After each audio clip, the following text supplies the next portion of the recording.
Hello guys, मैं आरिफ मीर स्वागत करता हूं आपका अपने YouTube channel Arif Mir chemistry में। तो उम्मीद करता हूं आप सब अपने जगह पे खैरियत से होंगे। अभी हम रैपिड रिकैप सीरीज में हमारी इंडियन इकोनॉमी चल रही है। इंडियन इकोनॉमी के अंदर हम बहुत सारी चीज़ें जो है सीख चुके हैं। आज हमने जो चूज़ किया है बहुत इंपॉर्टेंट टॉपिक है। आज जो टॉपिक है that is in national income accounting. ये एक ऐसा टॉपिक है जिसके अंदर से जीके एसएसबी ज़रूर एक क्वेश्चन जो है पूछ लेती है, इसलिए आप लोग जो है जुड़े रहिएगा। नेशनल इनकम अकाउंटिंग के अंदर ही आपका जीडीपी, जीएनपी वगैरह जो टॉपिक्स हैं वो सारे इसके अंदर ही कवर होते हैं, इसलिए आप एनडीपी वगैरह सब चीज़ें जो है इसके अंदर कवर की जाएंगी आज। इसलिए इस लेक्चर को बड़े ध्यान से देखिएगा, बड़े प्यार से समझिएगा चीज़ों को। इसके अंदर बहुत इंपॉर्टेंट चीज़ें आने वाली हैं, इसलिए जुड़े रहिएगा। तो सबसे पहले हम सीखेंगे नेशनल इनकम अकाउंटिंग क्या चीज़ होती है। नेशनल इनकम अकाउंटिंग का मतलब क्या होता है? देखिए, इसमें क्या है, नेशनल इनकम अकाउंटिंग का मतलब होता है कि किसी कंट्री की टोटल इनकम और प्रोडक्शन को मेजर करना। किसी भी कंट्री की टोटल इनकम और प्रोडक्शन को, इनकम और किसी भी कंट्री की, मान लो हमारा इंडिया ही है, हमारे इंडिया की टोटल इनकम और प्रोडक्शन को मेजर करना। इनकम और प्रोडक्शन को मेजर करना, this is in national income, this is national income accounting. ठीक है, तो यानी इसमें इकोनॉमिस्ट्स क्या देखते हैं कि एक साल में कंट्री ने कितना प्रोडक्शन किया और कितनी इनकम जनरेट हुई। 1 ईयर में, एक साल में कंट्री ने जो है, एक साल में, इसमें क्या देखते हैं इकोनॉमिस्ट, क्या देखते हैं कि इकोनॉमिस्ट इस नेशनल इनकम अकाउंटिंग में क्या देखते हैं कि इकोनॉमिस्ट एक देखते हैं कि एक ईयर के अंदर, एक साल के अंदर कंट्री ने जो है कितना प्रोडक्शन किया। कंट्री ने कितना, समझिएगा भाई, प्यार से समझिएगा चीजों को, कितना प्रोडक्शन किया, कंट्री ने कितना प्रोडक्शन किया और कितनी इनकम जनरेट हुई। This is national income accounting. कितनी इनकम जनरेट हुई, ये है आपका नेशनल इनकम अकाउंटिंग। और ये हमेशा डिफिकल्ट टास्क रही है इन इकोनॉमिस्ट्स के लिए। ये हमेशा डिफिकल्ट टास्क रही है, ये कोई आसान काम नहीं रहा है। हमेशा ये जो है एक डिफिकल्ट टास्क रही है इकोनॉमिस्ट के लिए, नेशनल इनकम अकाउंटिंग। तो क्या किया जाता है नेशनल इनकम अकाउंटिंग में? इसमें टोटल इनकम और प्रोडक्शन को मेजर किया जाता है। इनकम और प्रोडक्शन को मेजर किया जाता है। एक साल के अंदर कंट्री के अंदर कितना प्रोडक्शन किया और कितनी इनकम जनरेट हुई, दिस इज। अब इस कंसेप्ट को याद रखिएगा। इस चीज को मेजर करने के लिए बहुत सारे जो अटेम्प्ट्स दिए गए, लेकिन जो फर्स्ट सीरियस अटेम्प्ट जो दिया गया था वो दिया था जीडीपी का कंसेप्ट। ठीक है, सबसे पहला कंसेप्ट जो जिसको बड़ा जो फेमस हो गया, जीडीपी का कंसेप्ट दिया गया था। किसने दिया था? साइमन साइमन कटनज ने, कजनेट ने। याद रखिएगा, जीडीपी का कंसेप्ट जो दिया था, इस चीज को मेजर करने के लिए इस जीडीपी का कंसेप्ट दिया गया। किसने? फर्स्ट, जिस कंसेप्ट को बहुत वो कहते हैं ना, महत्वपूर्ण कंसेप्ट ये रहा। इस कंसेप्ट को बहुत सराहना मिली, इस कंसेप्ट को जो है बड़ी अटेंशन मिली। इस कंसेप्ट को, जीडीपी के कंसेप्ट को, ये दिया था किसने? साइमन कजनट ने। इन आई थिंक 1934 के आसपास, ये देख लेना, 1934 के आसपास साइमन, इस कंसेप्ट को बड़ी अटेंशन मिली। जीडीपी के कंसेप्ट को बहुत अटेंशन मिली इस चीज के लिए, क्योंकि ये चीज नेशनल इनकम अकाउंटिंग को मेजर करना, नेशनल इनकम अकाउंटिंग के कंसेप्ट को जो है, इस कंसेप्ट को जो है, मेजरमेंट ऑफ नेशनल इनकम जो है, ये इतना आसान नहीं था। इसके लिए जो कंसेप्ट फर्स्ट सीरियस अटेम्प्ट किया गया वो जीडीपी का कंसेप्ट था, जिसको बहुत अटेंशन मिली। और ये किसने दिया था? साइमन कजनेट ने ये कंसेप्ट दिया था। ठीक है, अब हम चलते हैं, ये क्या था ये कंसेप्ट। अब चलते हैं हम इसकी तरफ, जीडीपी की तरफ। अब क्या ये कंसेप्ट क्या कहता था? ये कंसेप्ट जीडीपी, इट इज क्या है ये? GDP, gross domestic product. बड़ा इंपॉर्टेंट कंसेप्ट है, बहुत ही इंपॉर्टेंट। इस पे आपको पता ही है, जीडीपी। जीडीपी आप बहुत सुनते आए हो, what is GDP, what is GDP, सुनते रहते हो आप जीडीपी के बारे में। जीडीपी क्या है? जीडीपी, जीडीपी का मतलब क्या है? ठीक है, इसमें मैं आपको सिंपल भाषा में समझाऊंगा, घबराना नहीं है आपने। जीडीपी कुछ नहीं है, एक फाइनेंशियल ईयर में, याद रखिएगा, एक फाइनेंशियल ईयर में, मैं इसको ऐसे बताऊं आपको, एक फाइनेंशियल ईयर में, फाइनेंशियल ईयर समझते हो, कब से कब तक शुरू होता है, सारी टर्म्स बताऊंगा, आप पहले ही याद रखो। एक फाइनेंशियल ईयर में, एक फाइनेंशियल ईयर में डोमेस्टिक टेरिटरी के अंदर,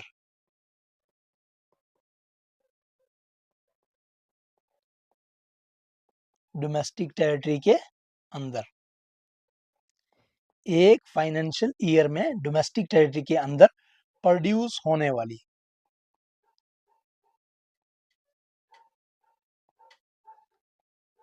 प्रोड्यूस होने वाली सभी फाइनल, याद रखिएगा टर्म, याद रखिएगा final, goods and services, final term याद रखिएगा, गुड्स एंड सर्विसेज की मनी वैल्यू, ये है GDP. It is the money value, English में बोलूं तो क्या है?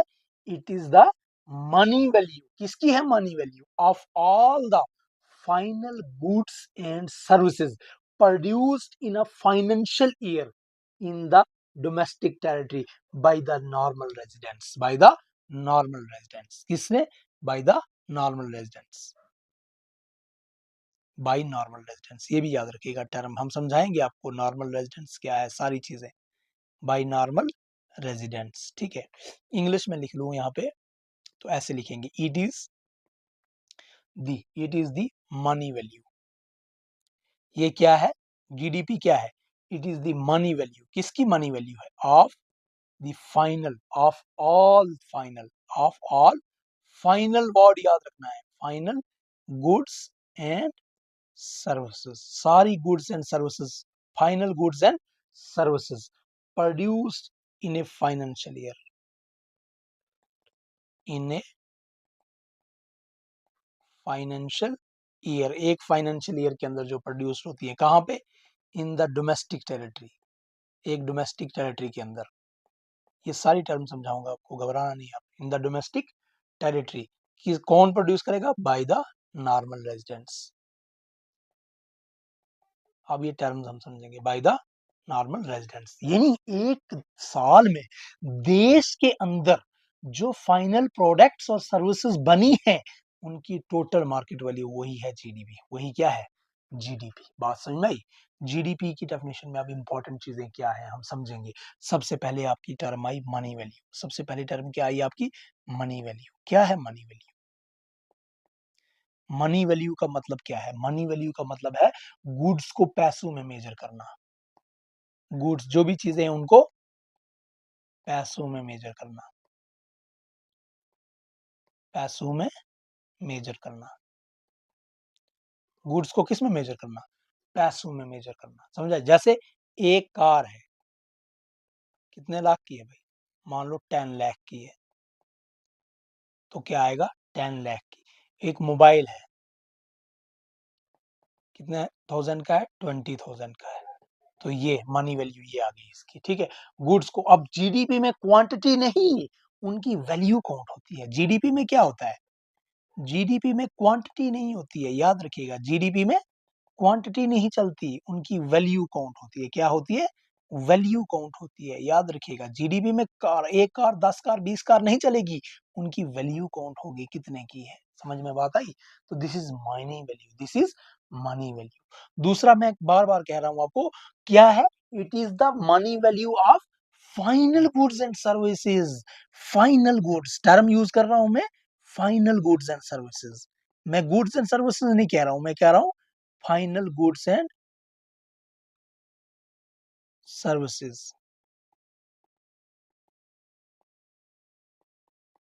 Final goods and services. अब फाइनल गुड्स क्या है भाई? देखिए, जो गुड्स डायरेक्ट कंजप्शन के लिए यूज होते हैं, फाइनल गुड्स किसको बोलेंगे?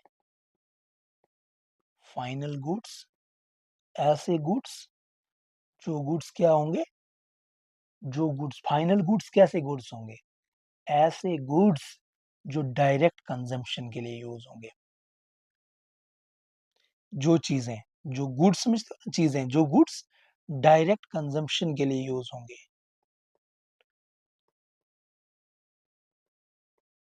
कंजम्पशन के लिए यूज होंगे, जो गुड्स डायरेक्ट कंजम्पशन के लिए यूज होंगे, वो आपके फाइनल गुड्स हैं। वो आपके क्या है? Final goods. जैसे मैं आपको बोलूं फॉर एग्जांपल, एक कार है, बॉट बाय कस्टमर, कार लाई किसने? कस्टमर ने। कार आपकी लाई किसने? कस्टमर ने, ठीक है। आपका bread eaten by ate bread जो है ईटन एट होम।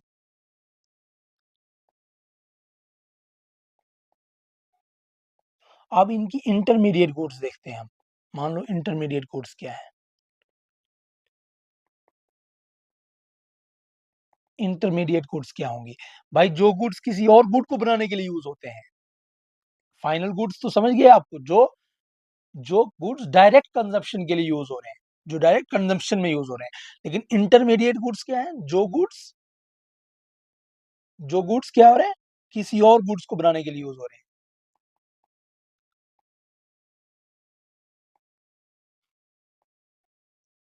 किसी और गुड्स को बनाने के लिए यूज हो रहे हैं।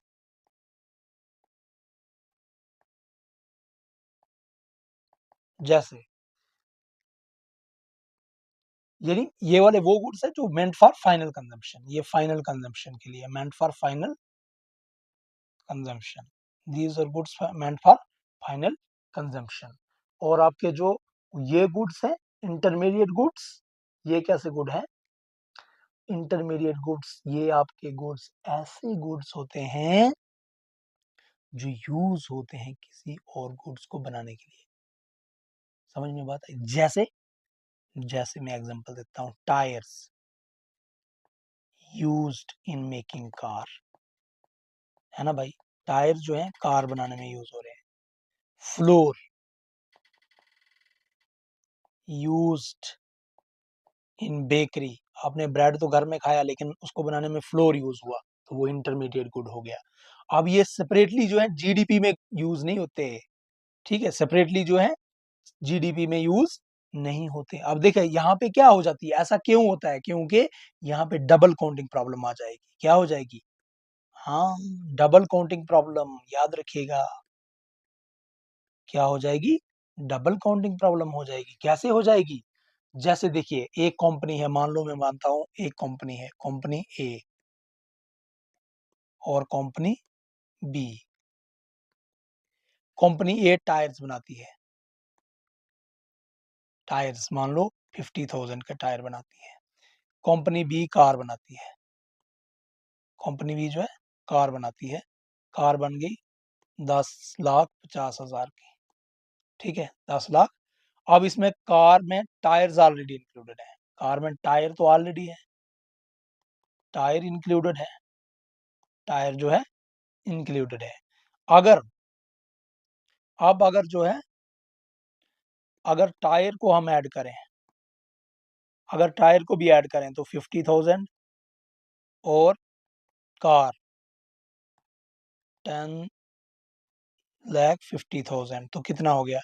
ये तो 11 लाख हो गया, ये हो गया ना 11 लाख। लेकिन ये क्या हो जाएगा? ये गलत हो जाएगा। ये क्या हो जाएगा? गलत हो जाएगा। इसलिए जीडीपी में सिर्फ फाइनल काउंट होगा। जीडीपी में सिर्फ क्या होगा? फाइनल कार वैल्यू काउंट होगी, फाइनल कार वैल्यू काउंट होगी। समझ रहे हो? आपकी टायर की वैल्यू काउंट नहीं होगी, क्योंकि टायर जो है वो क्या है? इंटरमीडिएट है। टायर क्या है? इंटरमीडिएट गुड है। और कार क्या है? फाइनल गुड है। और आपका जो है जीडीपी में कौन सी गुड काउंट होती है? जीडीपी में फाइनल गुड काउंट होती है, फाइनल गुड काउंट होती है। समझ में बात आई? कार क्या है? फाइनल गुड है, इसलिए जीडीपी में सिर्फ फाइनल कार वैल्यू काउंट होगी, फाइनल कार वैल्यू ही काउंट होगी। ठीक है, इसको जो है डबल काउंटिंग अवॉइड करना कहते हैं, इसको क्या कहते हैं, डबल काउंटिंग अवॉइड करना कहते हैं, डबल काउंटिंग अवॉइड करना, डबल काउंटिंग अवॉइड। एक और एग्जांपल लेके चलते हैं हम, जैसे T leave examples. T leave की मैं आपको एक एग्जांपल देता हूँ।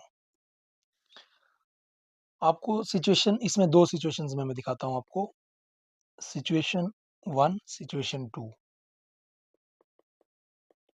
सिचुएशन 1 में देख लीजिए, टी लीव्स अगर आप घर में चाय बनाने के लिए यूज हुई, अगर आपकी, अगर एट होम यूज हो रही है, एट होम अगर यूज हो रही है, ठीक है, तो ये फाइनल गुड होगी, तो ये क्या होगी, फाइनल गुड होगी। लेकिन अगर टी लीव्स जो है वो रेस्टोरेंट में यूज हो रही है, अगर रेस्टोरेंट में यूज हुई तो ये क्या हो जाएगी, इंटरमीडिएट गुड हो जाएगी। एक बात यहां से समझ में आती है, क्या समझ में आती है, कि किसी गुड का फाइनल या इंटरमीडिएट होना, किसी भी गुड का, से टी लीव से एग्जांपल ली हमने, तो किसी भी गुड का फाइनल या इंटरमीडिएट होना उसकी नेचर पर नहीं, बल्कि उसके इकोनॉमिक यूज पर डिपेंड करता है। भाई समझ में बात आई, कोई भी गुड जो है, कोई भी गुड, किसी भी गुड का फाइनल या इंटरमीडिएट होना, कोई गुड फाइनल है या इंटरमीडिएट है, ये जो है किस पर, उसकी नेचर पर डिपेंड नहीं करता, ये नेचर पर निर्भर नहीं है, उसकी नेचर पर निर्भर नहीं है, बल्कि उसके इकोनॉमिक यूज पर निर्भर है। भाई इकोनॉमिक यूज पर डिपेंड करता है, किस पर डिपेंड करता है, इकोनॉमिक यूज पर डिपेंड करता है। बात आई होप आपको समझ में आ गई होगी, किस पर डिपेंड करता है, इकोनॉमिक यूज पर डिपेंड करता है। ठीक है, उसके बाद एक टर्म आती है इसमें एक और, फाइनेंशियल ईयर। फाइनेंशियल ईयर कब से कब तक होता है फाइनेंशियल ईयर, आपको याद रखना है 1 अप्रैल से लेके, 1 अप्रैल, अप्रैल 1 से लेके और 31 मार्च तक, एक साल के 1 अप्रैल से लेके 31 मार्च तक जो है क्या माना जाता है, फाइनेंशियल ईयर माना जाता है। 1 अप्रैल से शुरू होता है और 31 मार्च तक जो है फाइनेंशियल ईयर माना जाता है। इस पीरियड का प्रोडक्शन जो है जीडीपी में काउंट होता है, 1 अप्रैल से लेके 31 मार्च तक, this is considered as financial year. याद रखिएगा, फाइनेंशियल ईयर, FY भी लिखते हैं शॉर्ट में इसको। फाइनेंशियल ईयर क्या है, फाइनेंशियल ईयर 1 अप्रैल से लेके 31 मार्च तक, इस पीरियड का जो प्रोडक्शन है ये जीडीपी में काउंट होता है। जीडीपी में इस पीरियड का प्रोडक्शन जो है 1 अप्रैल से लेके 31 मार्च तक का जो पीरियड है, इस पीरियड का जीडीपी जो है, इसको कहाँ काउंट किया जाता है, इसको जीडीपी में काउंट किया जाता है। ठीक है, बात समझ में आ रही है आपको।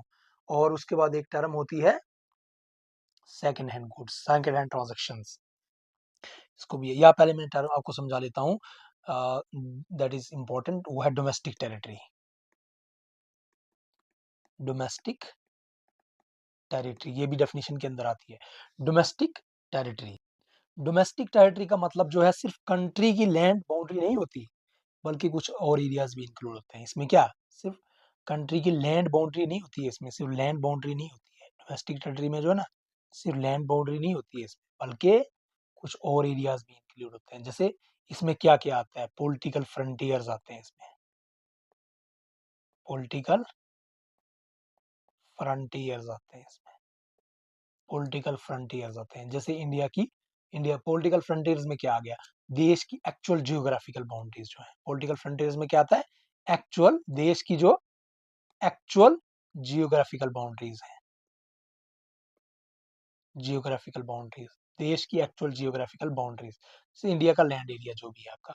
टेरिटोरियल वाटर्स, टेरिटोरियल वाटर्स दूसरा आता है इसमें, टेरिटोरियल वाटर्स, टेरिटोरियल वाटर्स, ये कितना होता है पता है, टेरिटोरियल वाटर्स कितना होता है, हम लगभग जो है सी का वो पार्ट जो कंट्री के कंट्रोल में होता है, सी का टेरिटोरियल वाटर वो है, सी का वो पार्ट जो कंट्री के कंट्रोल में होता है, जो कंट्री के कंट्रोल में होता है, सी का वो पार्ट जो कंट्री के कंट्रोल में होता है। लगभग कोस्ट से इंडिया में जो है ना, लगभग इंडिया में कितना, कोस्ट से लगभग जो है 12 नॉटिकल मील्स जो है, 12 नॉटिकल मील्स तक माना जाता है ये, टेरिटोरियल वाटर होते हैं। कितने? कोस्ट से लगभग 12 नॉटिकल मील्स तक जो है ये टेरिटोरियल वाटर्स माना जाता है, वो इंडिया के कंट्रोल में माना जाता है। ठीक है, उसके बाद डोमेस्टिक टेरिटरीज, इंडिया की जो एम्बेसीज अब्रॉड है वो भी इंडिया की जो एम्बेसीज हैं,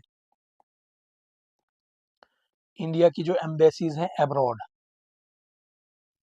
इंडिया की जो एम्बेसीज हैं अब्रॉड, वो भी, जैसे इंडिया की कोई एम्बेसी यूएसए में है, मान लो इंडिया की कोई एम्बेसी कहाँ पे है, यूएसए में है, तो वो भी हमारी डोमेस्टिक टेरिटरी मानी जाएगी। समझ आई? फॉरेन कंट्रीज में जो भी इंडियन एम्बेसीज हैं वो भी डोमेस्टिक टेरिटरी का पार्ट मानी जाती है, वो भी क्या मानी जाती है, डोमेस्टिक टेरिटरी का पार्ट मानी जाती है। ये बात भी ध्यान रखिएगा।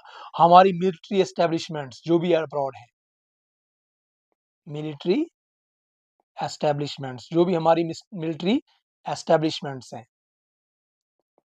मिलिट्री एस्टेब्लिशमेंट्स अब्रॉड, वो भी हमारी डोमेस्टिक टेरिटरीज, जो भी फॉरेन कंट्रीज में इंडियन मिलिट्री कैंप्स हैं, ऑफिसेज हैं, वो भी डोमेस्टिक टेरिटरी का पार्ट्स माने जाते हैं। उसके बाद टर्म आती है नॉर्मल रेजिडेंट्स, ये भी समझिए।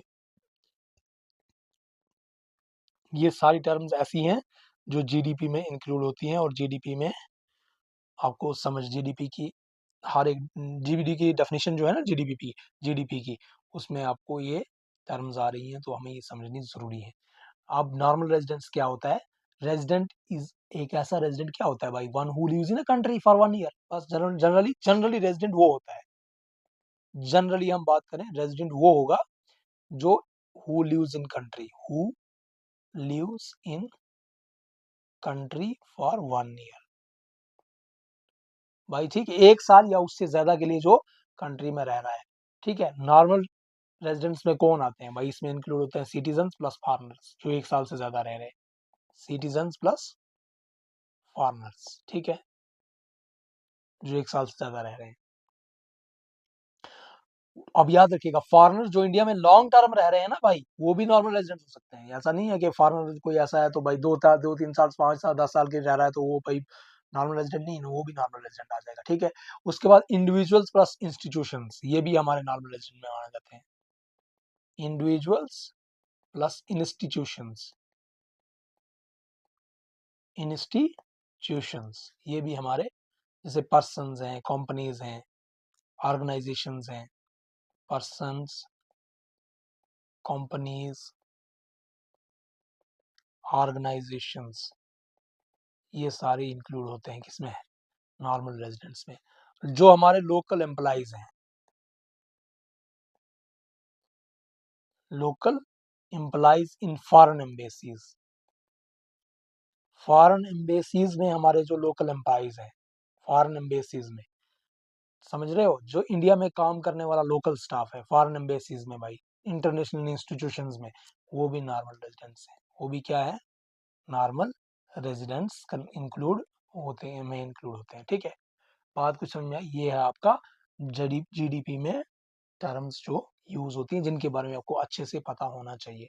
उसके बाद एक टर्म आती है जो एक नई दूसरी डेफिनेशन, पहले आपने समझा जीडीपी क्या होता है, अब आप समझिए एनडीपी क्या होता है, net domestic product, net domestic product, इसको कहते हैं एनएनपी, एनएनपी। ठीक है, net net NDP, sorry NNP नहीं, NDP, net domestic product. NDP, net domestic product क्या है? देखिए, ग्रास का मतलब होता है टोटल, ग्रास का मतलब क्या होता है, टोटल। जीडीपी हमने समझा ग्रास, ग्रास होता है टोटल विदाउट डिडक्शन, ग्रास होता है, जैसे ग्रास सैलरी सुनते हो आप, टोटल विदाउट डिडक्शंस। लेकिन होता क्या है, हमारे यहाँ मशीन्स और इक्विपमेंट्स जो हैं यूज होने से उनकी वैल्यू कम हो जाती है, वैल्यू कम हो जाती है। इस लॉस को जो है, जब वैल्यू कम होएगी, इस लॉस को हम कहेंगे डेप्रिसिएशन। इस लॉस को क्या कहेंगे हम, जो वैल्यू कम होगी यूज होने से, उसको कहेंगे डेप्रिसिएशन, या मैं बोलूंगा wear and tear, wear and tear, wear and tear बोलूंगा उसको। ठीक है, उसको वियर एंड टीयर कहेंगे। अब डेप्रिसिएशन क्या हो जाता है, डेप्रिसिएशन क्या होता है, एक टर्म आती है डेप्रिसिएशन। डेप्रिसिएशन ये हो रहा है कि जो मान लो कोई मशीन है भाई, कोई मशीन्स है वो पुरानी होगी, पुरानी होने से, मशीन्स पुरानी होने से क्या होता है, वैल्यू कम होती है, वैल्यू कम होती है, मशीन पुरानी होने से क्या होती है, वैल्यू कम होती है, उनकी एफिशिएंसी कम होती है। एफिशिएंसी क्या हो जाती है? कम होती है। ठीक है, एग्जांपल जैसे old machine, old building, old building, या मैं कहूँ तो ओल्ड व्हीकल, ओल्ड बिल्डिंग है, ओल्ड मशीन है, ओल्ड व्हीकल है। ये जो है हमारे, ये लॉस जो है डेप्रिसिएशन कहलाता है। ये जो वियर एंड टियर, ये लॉस जो है ये क्या कहलाता है? जो वैल्यू कम हो जाना वक़्त के साथ, किसी भी मशीन का, किसी भी बिल्डिंग का, किसी भी व्हीकल की यूज़ के साथ, जैसे-जैसे आप उसको यूज़ करोगे तो वो उसकी वैल्यू कम होती जाएगी। ये जो वैल्यू कम होना है, इसका जो लॉस होना है, ये डेप्रिसिएशन कहलाता है। ये लॉस, ये वैल्यू कम होना, ये क्या कहलाता है? ये डेप्रिसिएशन कहलाता है। इसी को हम डेप्रिसिएशन कहलाते हैं। ठीक है। अब एनडीपी की बात करूं, जो एनडीपी है ये क्या है? ये जीडीपी का नेट फॉर्म है। जीडीपी की नेट फॉर्म है। ठीक है, यानी जीडीपी में डेप्रिसिएशन इंक्लूडेड होता है। जीडीपी में बात करें ना, जीडीपी में क्या होता है? डेप्रिसिएशन इंक्लूडेड होता है। डेप्रिसिएशन इंक्लूडेड होता है। जीडीपी में डेप्रिसिएशन इंक्लूड होता है। जबकि एनडीपी में बात करें हम, इसमें एनडीपी में डेप्रिसिएशन को, एनडीपी में डेप्रिसिएशन माइनस कर देते हैं। एनडीपी में क्या करते हैं? डेप्रिसिएशन को माइनस कर देते हैं। और याद रखिएगा, एनडीपी हमेशा जीडीपी से कम ही होता है, ओबीसी होगा भाई। एनडीपी जो है जीडीपी से हमेशा क्या होगा? लेस होगा। एनडीपी क्या होगा? जीडीपी से हमेशा लेस होगा। ठीक है, एनडीपी हमेशा जीडीपी से लेस होगा। एक और टर्म है जिसको हम कहते हैं GNP. GNP that is gross national product. Gross national product, gross national product. Gross national product यानी जीएनपी का मतलब क्या है? कि एक फाइनेंशियल ईयर में कंट्री के नेशनल्स द्वारा जो है प्रोड्यूस की गई फाइनल गुड्स एंड सर्विस की टोटल वैल्यू भाई, कंट्री के नेशनल द्वारा प्रोड्यूस की गई। यहाँ फोकस जो है टेरिटरी पर नहीं है, नेशनल्स पर फोकस होता है। वहां किस पर था? डोमेस्टिक टेरिटरी के अंदर, डोमेस्टिक टेरिटरी के अंदर। यहाँ वो नहीं है। यहाँ क्या है? एक फाइनेंशियल ईयर, याद रखिएगा, एक वहां पे डोमेस्टिक टेरिटरी का यूज हो रहा था, यहाँ पे क्या है? एक फाइनेंशियल ईयर में, या मैं ऐसे लिख सकता हूँ, देखो इसको मैं कट करता हूँ, मैं इसको इस तरह से लिखता हूँ, it is the money value, money value of all final goods and services. It is the money value of all final goods and services produced in a financial year. Produced in a financial year by the nationals of a country. By the, ये important term है, by the nationals of a country. By the nationals of a country. यानी GNP जो है, gross national product जो है, वो होता है GDP plus net factor, national net factor income from abroad, NFIA, net factor income from abroad. यहाँ domestic territory की बात नहीं है, यहाँ अब्रॉड की बात भी हो रही है। ठीक है, net factor income from abroad, यहाँ टेरिटरी पर नहीं है फोकस, यहाँ पे नेशनल पर फोकस है। तो जीडीपी और एनडीपी, जीएनपी में जब कोई डिफरेंस पूछेगा तो यहाँ क्या है? प्रोडक्शन इनसाइड काउंट नहीं काउंट होता है। जीडीपी में प्रोडक्शन जो है वो इनसाइड काउंट, इंडिया के इनसाइड इंडिया काउंट होता है। जीडीपी जब डिफरेंस पूछेगा कोई तो आप बोलोगे क्या है? जीडीपी में प्रोडक्शन जो है वो क्या होता है? प्रोडक्शन कहाँ पे काउंट होता है? इनसाइड इंडिया काउंट होता है। ठीक है, इनसाइड इंडिया काउंट होता है। यानी इंडिया की कंपनी करे या फॉरेन कंपनी करे, चाहे इंडिया की कंपनी करे चाहे फॉरेन कंपनी करे, लेकिन इनसाइड इंडिया। बट के जीएनपी में क्या होगा? जीएनपी में, जीएनपी में सिर्फ इंडियंस नेशनल का प्रोडक्शन काउंट होता है, इंडियन नेशनल्स का, इंडियंस का। उसमें जीडीपी में चाहे इनसाइड इंडिया होता है, इनसाइड चाहे इंडियंस करें चाहे फॉरेनर्स करें, चाहे इंडियन करे चाहे फॉरेन कंपनी करे, लेकिन इसमें क्या है, इंडियन नेशनल्स की बात हो रही है, इंडियंस की बात हो रही है, नेशनल्स की बात हो रही है, नेशनल्स की बात हो रही है, चाहे वो इंडिया में करें यानी वो इंडिया में हो या अब्रॉड में हो। Net factor income from abroad भी चलता है, चाहे वो इंडिया में हो या अब्रॉड हो, जहां भी हो, नेशनल इंडियन नेशनल, तो इसी को कहते हैं net factor income from abroad. Foreign countries से अर्नड इनकम को जो है क्या किया जाएगा, इनकम माइनस फॉरेन को पेड इनकम, ठीक है। तो ये है जीएनपी। जीएनपी कब बड़ा या छोटा होगा, याद रखिएगा। अगर जीएनपी कब बड़ा या छोटा हो जाएगा, जीएनपी की बात करें अगर हम, तो अगर इंडियंस अब्रॉड ज्यादा अर्न करते हैं, अब याद रखिएगा जीएनपी कब बड़ा या छोटा हो जाएगा, जीएनपी, जीएनपी में केस वन याद रखो, जीएनपी कब बड़ा हो जाएगा जीडीपी से, अगर if Indians abroad earn abroad more, अगर अब्रॉड में ज्यादा कमा रहे हैं तो भाई जीएनपी बड़ा होगा, ठीक है। लेकिन अगर फॉरेनर्स इंडिया में ज्यादा अर्न करते हैं तो जीएनपी जो है लेस हो जाएगा जीडीपी से, ठीक है। इस तरह से अगर दोनों इक्वल हैं तो जीएनपी इक्वल टू जीडीपी, ये ध्यान रखिएगा, ठीक है। ये इस तरह से आपको जो है थोड़ी बहुत चीजें याद रखनी है। मैं आपको एक छोटा सा इस तरह से बता देता हूँ। अगर हमारे पास जीडीपी है, जीडीपी अगर इस पे हम net factor income from abroad लगा देंगे, net factor income from abroad लगा देंगे तो वो जीएनपी बन जाएगा। जीएनपी से अगर हम डेप्रिसिएशन माइनस कर दें, डेप्रिसिएशन को माइनस कर दें तो ये एनएनपी बन जाता है, नेट नेशनल प्रोडक्ट बन जाता है। और याद रखिएगा ये purest form of national income है, purest form of national income होती है ये, purest form of national income. और अगर इसी पे आप फिर वही एनडीपी एनएफआई है, net factor income from abroad, इसको प्लस करते हो तो ये एनडीपी बन जाता है, एनडीपी नेशनल डोमेस्टिक प्रोडक्ट।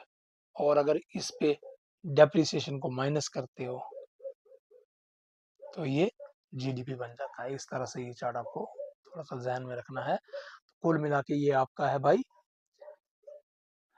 हाँ नेट ने एक बात और याद रखिएगा, net national product by total population अगर आप करोगे, NNP net national product, NNP net national product divided by total population जब अगर करोगे, net national product divided by total population अगर करोगे तो वो हो जाता है पर कैपिटा इनकम, उसी को कहते हैं पर कैपिटा इनकम। इसी को हम कहते हैं income per head, also known as income per head. इसी को हम क्या कहते हैं, इनकम पर हेड। और per capita income of India क्या थी, लगभग $2000 थी। 2000 per capita income of India क्या है, $2000 1 ईयर की थी। बात समझ में आ रही है, याद रखिएगा। नेट नेशनल इन product, net national NNP, NNP को डिवाइड करोगे टोटल पॉपुलेशन से, एनएनपी को डिवाइड करोगे टोटल पॉपुलेशन से तो क्या निकल जाती है, पर कैपिटा इनकम निकल जाती है, पीपीआई पर पीसीआई पर कैपिटा इनकम, जिसको हम इनकम पर हेड भी कहते हैं, इनकम पर हेड भी कहते हैं, ठीक है। इसके साथ अब हम समझेंगे थ्री प्राइसेस या cost of income, three prices या मैं कह सकता हूं costs of income, costs of national income, costs of national income important है, ध्यान से देखिएगा। थ्री प्राइसेस या कॉस्ट ऑफ नेशनल इनकम, सबसे पहली जो आपकी कॉस्ट होती है उसको कहा जाता है फैक्टर कॉस्ट, या कहा जाता है इसको फैक्ट्री कॉस्ट भी कहा जाता है, फैक्ट्री कॉस्ट भी कहा जाता है इसको, या फैक्ट्री प्राइस भी कहा जाता है। फैक्ट्री प्राइस भी किया जाता है। ये क्या होता है? ये फैक्ट्री प्राइस या फैक्ट्री कॉस्ट ये क्या चीज़ होती है? ये मेजर करती है नेशनल इनकम को फ्रॉम प्रोड्यूसर्स साइड, यानी जो प्रोड्यूसर्स या फैक्ट्री ओनर्स प्रोडक्शन के फैक्टर्स को पेमेंट करते हैं, उसका टोटल क्या, जो प्रोड्यूसर साइड से ये मेजर करती है, जो प्रोड्यूसर्स या मैं कहूंगा फैक्ट्री के ओनर्स जो हैं, फैक्ट्री के ओनर्स प्रोडक्शन के फैक्टर्स को, अब प्रोडक्शन के फैक्टर्स कौन कौन से वो तो आपको पता होना चाहिए, प्रोडक्शन के फैक्टर्स को, प्रोडक्शन के फैक्टर्स को पेमेंट करते हैं, पेमेंट करते हैं, उसका टोटल जो है फैक्टर प्राइस होती है, उसका टोटल जो है फैक्टर प्राइस होती है।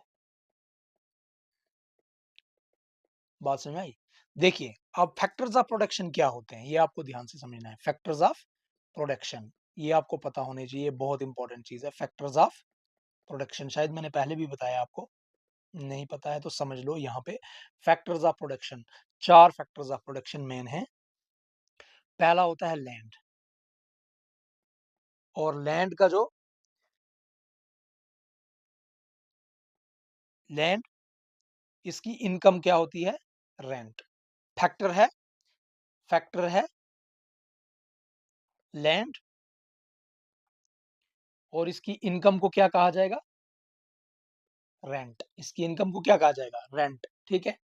दूसरा आपके पास होता है, दूसरा फैक्टर आपके पास होता है लेबर, लैंड, लेबर। लेबर की जो इनकम है दैट इज कॉल्ड वेजेस। ठीक है, ये इंपॉर्टेंट है, कभी इसमें से डायरेक्ट जेके एसएसबी पूछ लेती है। कैपिटल, कैपिटल की जो इनकम है दैट इज इंटरेस्ट, उसको क्या कहते हैं, interest. Next one is your entrepreneur,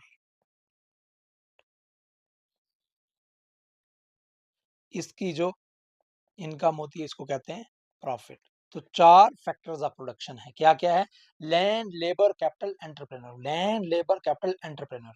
और इनका लैंड का रेंट है, लेबर का वेजेस है, कैपिटल का इंटरेस्ट है, और एंटरप्रेन्योर का प्रॉफिट होता है। बात समझे? जैसे एग्जांपल मैं आपको देता हूं, मान लो कोई हमारे पास जीन्स फैक्ट्री है, मान लो कोई जीन्स फैक्ट्री है जो जीन्स बना रही है। अगर आप एक जीन्स बना रहे हो, कोई जीन्स बना रहे हो, कोई जीन्स बना रहे हो, तो क्या यूज होगी भाई, लैंड यूज होगा, तो क्या देना पड़ेगा, रेंट। जीन यूज होगा, जीन बना रहे हो तो लैंड यूज होगा, उसका क्या होगा, रेंट होगा। अब उसके साथ में क्या, लेबर काम करेगी, लेबर जो है काम करेगी, तो क्या देने पड़ेंगे, वेजेस। बात समझ में आ रही है? कैपिटल लगेगा, कैपिटल के ऊपर इनकम क्या होगी, इंटरेस्ट। ठीक है। इसी तरह से इंटरप्रेन्योर जो है बिजनेस करेगा, एंटरप्रेन्योर जो है वो क्या करेगा, वो बिजनेस करेगा, और उसको क्या मिलेगा, प्रॉफिट। उसको क्या मिलेगा, प्रॉफिट। मान लो रेंट हमारा 5 रुपीज है, मान लो रेंट हमारा 5 रुपीज है, आर एस 5 है, मान लेते हैं रेंट आर एस 5 है, वेजेस आर एस 15 है, वेजेस आर एस 15 है, इंटरेस्ट आर एस 30 है। ठीक। और प्रॉफिट एग्जांपल दे रहा हूं मैं, प्रॉफिट अब बंदे को आर एस 50 का हो गया, तो हमारे पास टोटल कितना बन गया भाई, टोटल कास्ट कितनी बनी, 5 plus 15 plus 30 plus 50, 20 30 50 50 plus 100, R S 100। ये जो 100 की जो एक जीन्स की जो फैक्टर कास्ट बनी, वन जीन्स की जो फैक्टर कास्ट बनी, फैक्टर कास्ट बनी, वो कितनी बनी, 100 बनी। हम बोलेंगे ये फैक्टर कास्ट है जो एक जीन्स को तैयार करने में लगी। बात समझ आई? दिस इज फैक्टर कास्ट, जहां पे लैंड, लेबर, कैपिटल और एंटरप्रेन्योर की इनकम को देखा जाता है। This is factor cost. ये क्या होती है, फैक्टर कास्ट होती है। समझ में आई फैक्टर कास्ट क्या होता है भाई?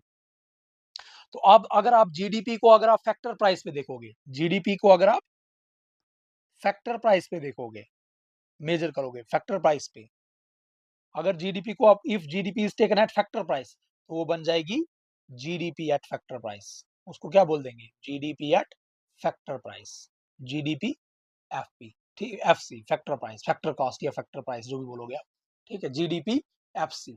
अगर जीडीपी इसी तरह से सिमिलरली आप जीडीपी को किस पे आप लेते हो, जीडीपी को अगर आप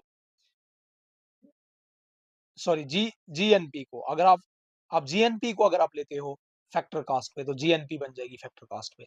और जो जी एनडीपी को अगर लेते हो, ये सारी टर्म्स आपने सीखी हुई है, अगर इसको फैक्टर कॉस्ट पे लेते हो तो एनडीपी एट फैक्टर कॉस्ट आ जाएगी। और नेट नेशनल इनकम जो नेट नेशनल प्रोडक्शन होती है, इसको अगर फैक्टर कॉस्ट पे लेते हो तो ये बन जाएगी नेट नेशनल। और मैंने आपको कल बताया था यही purest form of national income होती है, भूल गए? प्योरेस्ट कल नहीं, यही आपको मैंने बताया था ना, ये मैंने आपको बताया कि यही जो है नेट नेशनल, जो नेट नेशनल प्रोडक्शन जो है, ये मैंने आपको बताया कि ये क्या होती है, प्योरेस्ट फॉर्म होती है, ठीक है। उसके बाद दूसरी कॉस्ट आती है that is basic cost, that is basic cost या बेसिक प्राइस। बेसिक कॉस्ट या मैं बोलूंगा बेसिक प्राइस, बेसिक कॉस्ट या बेसिक प्राइस, ठीक है। अब इसमें क्या होता है, देखिए गवर्नमेंट जो है प्रोडक्शन पर टैक्स लगाती है, गवर्नमेंट क्या करती है, प्रोडक्शन पर टैक्स लगाती है, गवर्नमेंट प्रोडक्शन पर टैक्स लगाती है, लेकिन सब्सिडी भी दे सकती है, साथ में क्या कर सकती है, सब्सिडी भी दे सकती है, सब्सिडी भी दे सकती है, टैक्स भी लगा सकती है, सब्सिडी भी दे सकती है, दोनों काम हो सकते हैं, ठीक है। सपोज अब फैक्टर कास्ट मान लो हमारे पास 100 रुपी थी, फैक्टर कास्ट मान लो 100 रुपी थी, प्रोडक्शन टैक्स लगा दिया गवर्नमेंट ने 10 रुपीज का, प्रोडक्शन टैक्स लगा दिया 10 का, ठीक है। लेकिन सब्सिडी दे दी, प्रोडक्शन टैक्स सब्सिडी, सब्सिडी दे दी 5 रुपीज की, सब्सिडी दे दी 5 रुपीज की, तो बेसिक प्राइस क्या बन जाएगी भाई, बेसिक प्राइस क्या बन जाएगी प्रोडक्ट की, बेसिक प्राइस बन जाएगी 100 + 10 - 5, तो ये बन जाएगा RS 105, this is your basic price, इसको हम क्या बोलेंगे, बेसिक प्राइस। तो अगर जीडीपी को आप बेसिक प्राइस पे मेजर करोगे, जीडीपी एट बेसिक प्राइस, तो इसको हम बोलेंगे simply GDP at basic cost या बेसिक प्राइस, ठीक है, बात समझ में आ रही है। नेक्स्ट आपका होता है market price, important, market price,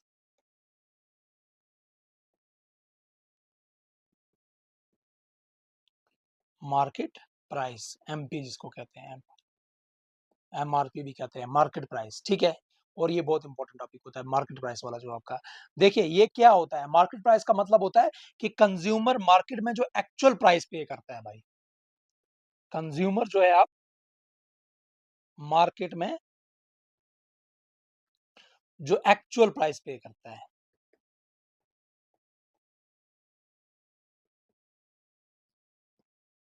उसी को क्या कहते हैं, मार्केट प्राइस कहते हैं। कंज्यूमर मार्केट में एक्चुअल प्राइस क्या पे कर रहा है, इसमें क्या क्या ऐड होता है, टैक्सेस टैक्सेस एडेड होते हैं, इसमें टैक्सेस ऐड होते हैं, है ना, सारे टैक्स उसमें ऐड होते हैं, लेकिन सब्सिडी माइनस होती है, सब्सिडी क्या होती है, माइनस होती है, सब्सिडी क्या होती है, माइनस होती है, ठीक है, बात समझ में आ रही है। तो यहाँ पे क्या होता है, बेसिक प्राइस होती है, मार्केट प्राइस कैसे बनती है, मार्केट प्राइस ऐसे बनती है, आपका बेसिक प्राइस प्लस प्रोडक्ट के टैक्सेस माइनस प्रोडक्ट की सब्सिडी, माइनस प्रोडक्ट सब्सिडी, बात समझ आ रही, या मैं इसको ऐसे कह सकता हूं, या दूसरा फॉर्मूला इसका ऐसा भी होता है, production factor cost, factor cost plus production tax minus production subsidy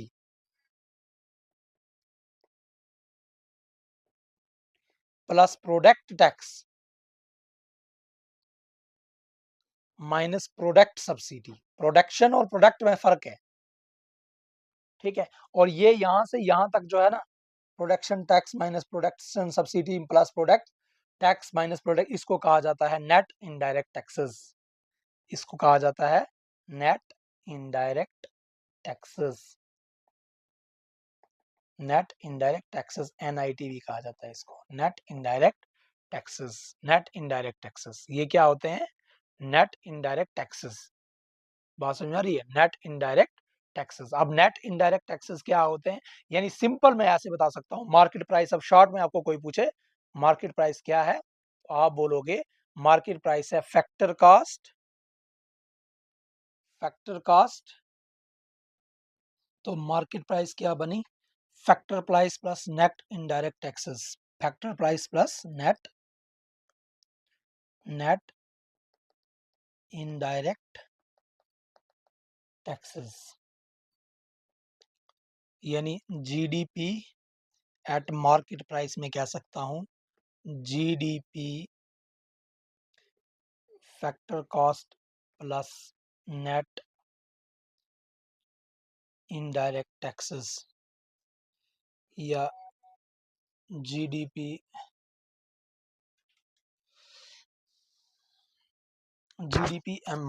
eight factor price plus NIT, यानी net net indirect taxes, GDP at factor, या हम ऐसे कह सकते हैं जीडीपी एट फैक्टर, जो जीडीपी एट फैक्टर कॉस्ट है उसको अगर निकालना होगा तो वो जो हो जाएगी GDP at market price minus net indirect taxes.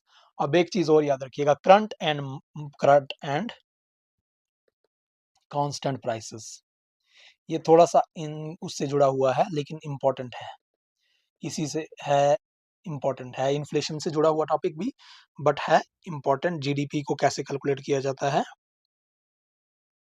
एक होता है करंट प्राइस, एक होती है कांस्टेंट प्राइस। करंट ईयर की जो एक्चुअल प्राइस है इस जीडीपी मेजर करना, यानी करंट प्राइस क्या है? करंट ईयर की एक्चुअल प्राइसेस पर जीडीपी मेजर करना। करंट प्राइस क्या है?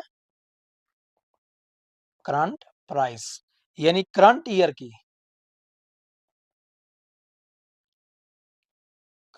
की एक्चुअल प्राइसेस पर,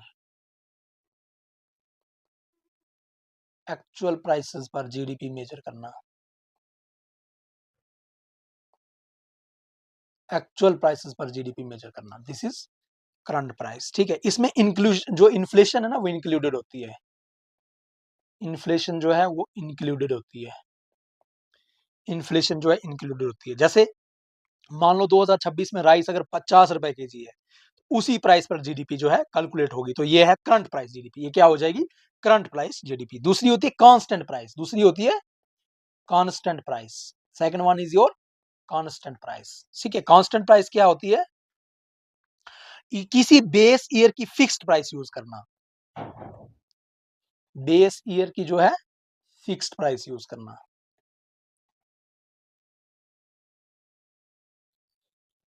बेस ईयर की फिक्स्ड प्राइस का यूज करना। ठीक है, जैसे इन्फ्लेशन रिमूव होती है, जिससे क्या होता है? इन्फ्लेशन रिमूव होती है,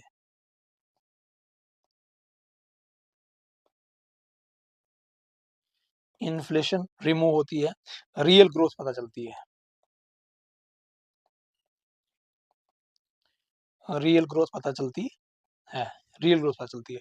जैसे बेस ईयर 2015 चूज किया गया, 2025 की प्रोडक्शन को 2015 प्राइसेस पर मेजर किया, मान लो बेस ईयर जो है 2015 चूज किया, फिर 2025 या 26 की प्रोडक्शन को जो है, मान लो बेस ईयर जो है, बेस ईयर हमने एक चूज किया, वो 2015 चूज किया हमने। ठीक है, फिर हमने जो है 2025 या 26 की जो प्राइसेस हैं, हम करंट ईयर की जो प्राइसेस देख रहे हैं, 2026 की जो प्राइसेस है, इसको 2015 की प्राइसेस पे मेजर किया, 2015 की प्राइसेस पे मेजर किया। दिस इज, यानी इंपॉर्टेंट डिफरेंस समझो, यहां पे समझो आप, करंट प्राइस और, शॉर्ट में समझाता हूं मैं आपको, करंट प्राइस और कांस्टेंट प्राइस। यहां पे क्या होता है?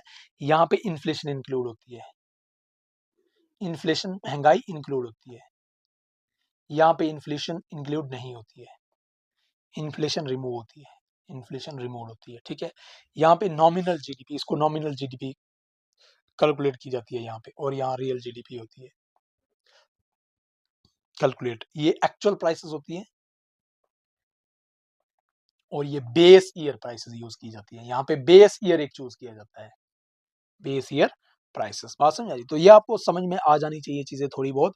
अब कल हम जो है यहाँ से आगे देखेंगे measurement, methods of GDP calculation, GDP को कैसे कैसे कैलकुलेट किया जाता है, measure methods of GDP calculation हम देखेंगे इससे आगे। फिर क्या क्या मेथड्स हैं भाई, इंपॉर्टेंट है बहुत ज्यादा, जीडीपी कैलकुलेट करने के क्या-क्या मेथड्स हैं, ये सारे हम देखेंगे। तो यहाँ पे कल हम इसको क्लोज़ करते हैं, ठीक है? बाकी मेहनत कीजिए अच्छे से, जो है स्टडी कीजिए इंडियन इकोनॉमी को। अगर कहीं पे कोई दिक्कत आ जाएगी तो मुझे बताइए, कमेंट सेक्शन में मुझे बताइए कि यहाँ पे इस टॉपिक में दिक्कत आ रही है, उस टॉपिक को हम समझेंगे। बाकी बहरहाल जुड़े रहिए और इकोनॉमी को, इंडियन इकोनॉमी को समझने की पूरी कोशिश कीजिए। हम हाँ, यहाँ पे इन्फ्लेशन भी आपका बहुत इंपॉर्टेंट टॉपिक है, उस पे भी हम आएँगे, इन्फ्लेशन। बाकी पूरी इंडियन इकोनॉमी जो आपके 10 मार्क्स की है, वो आपको मैं पूरी कंप्लीट करवा के रखूँगा। आप जो है बस जुड़े रहिए, कनेक्ट रहिए, हमारे साथ जुड़े रहिए। सब्सक्राइब करिए, अपने फ्रेंड लोगों के साथ जो है इस चैनल को शेयर कीजिए। Thank you for cooperation.